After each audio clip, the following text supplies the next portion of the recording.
Just over 3 weeks ago, before today, the 45th National Day of the United Arab Emirates, we had the visit to the UAE of His Royal Highness the Prince of Wales and Her Royal Highness the Duchess of Cornwall. And as part of that visit, we had a wonderful event in the Jahili Fort in Al Ain, which is a place which is full of resonance for, first of all, the history of the relationship between the United Kingdom and the peoples of the Emirates and their rulers. That's a history which goes back to 1820 and even beyond. But in 1820, the first formal treaty was signed between the British government and the rulers of the Emirates in this region, including the Emirates of Dubai and Abu Dhabi. And the history of that relationship has developed since then in a very colourful and interesting way, which has benefited both the United Kingdom and the peoples of the UAE. And although the event at the Jahili Fort, of course, looked back at the history, it also looked forward to the continuing and developing relationship between the British people and the people of the UAE.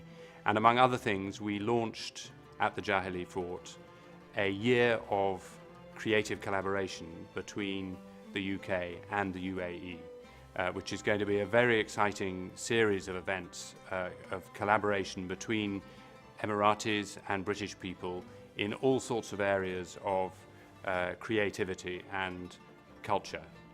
And at the same time as that event was going on at the Jahili Fort in Al Ain, and we had the visit of their Royal Highnesses to the UAE, we also had about 200 British companies in Abu Dhabi taking part in ADIPEC, the oil and gas show, which is now the biggest oil and gas show in the world. And those 200 companies in that show here in Abu Dhabi demonstrated again the modernity of the relationship and the way in which the relationship between the UK and the UAE is going from strength to strength.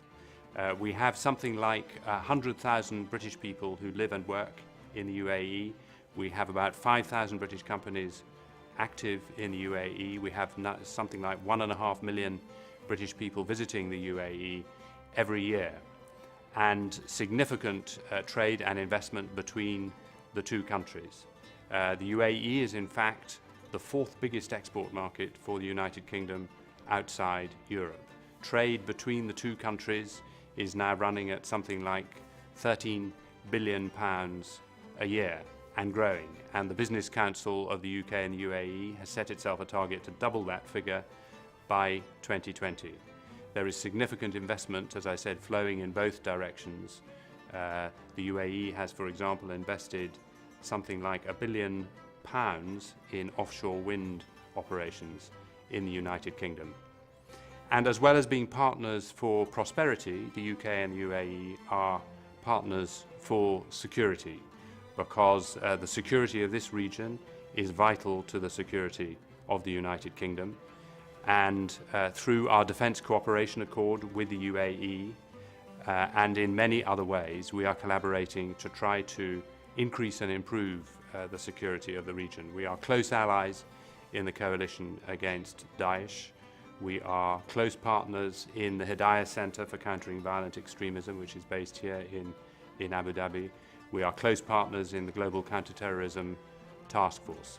So this is a relationship which really matters to the peoples of both our countries, and it's a relationship which is robust and forward-looking and modern, as well as having these deep roots in our common history.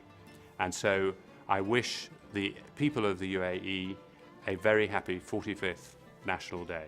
Thank you.